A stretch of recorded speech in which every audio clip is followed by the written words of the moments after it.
És el rebedor en el que et reben les dades, els números, els noms, els títols de l'espectacle, els noms de tots els llocs per on ha passat l'Eva, La cronologia. la cronologia en format d'una soca del temps, que és com si fos una gran soca d'una gran pomera, no? Després d'aquesta rebuda al rebedor, que tindrà doncs, també la seva estora, no? Benvinguts a la casa de l'Eva, o sigui, primer entrem, no? Anem travessant i el primer que ens trobarem serà l'estança d'aquests secrets, l'alcova de l'Eva, no? Amb un llit molt especial, amb un bagul molt especial també, recollint també imatges d'altres certàmens del festival, no? També, per això, la memòria també és molt, molt, molt gràfica, sobretot, no? Després ens n'anirem hi ha una altra estança que és com la sala de cine, que serà on es projectaran tots els vídeos que s'han anat elaborant aquests anys en el territori EVA, en bucle, amb moltíssimes cadires diferents, també algunes intervingudes. Cada cadira és com... Aquí és també el públic, no? El representat i el territori, no? Cada cadira és diferent, com ho és el territori, com ho és la gent que participa del festival.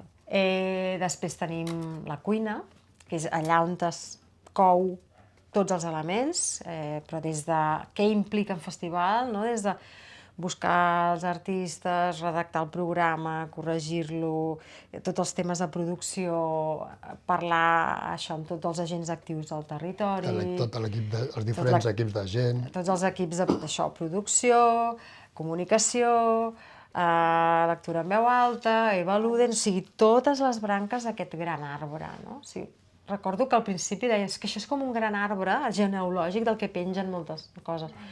És aquesta la metàfora, no? O sigui, des d'aquest centre neuràlgic, que és el pou del que pengen tots els programes, es va desplegant la casa, no? Hi haurà una altra estança que és com el cosidor, taller, espai d'objectes, no? Que tothom té un espai de mals endreços. De mals endreços, no?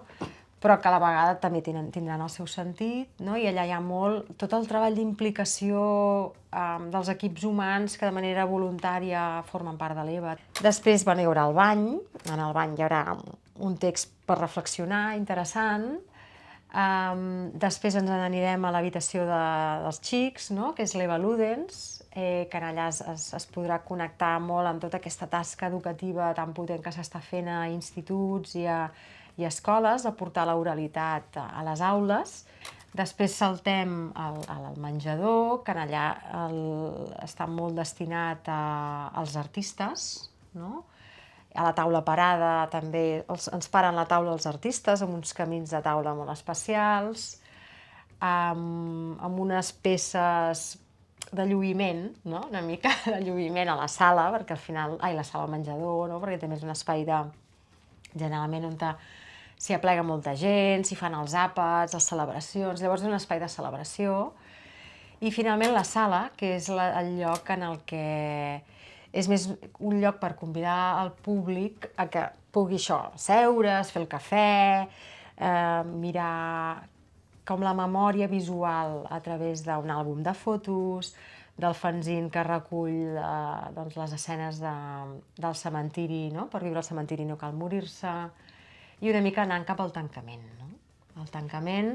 El recull de premsa també. El recull de premsa també, perquè és important adonar-se d'aquesta transcendència, no? De tots aquests 20 anys. I finalment una invitació molt especial a fora al pati, això, a llegir, a connectar amb autors,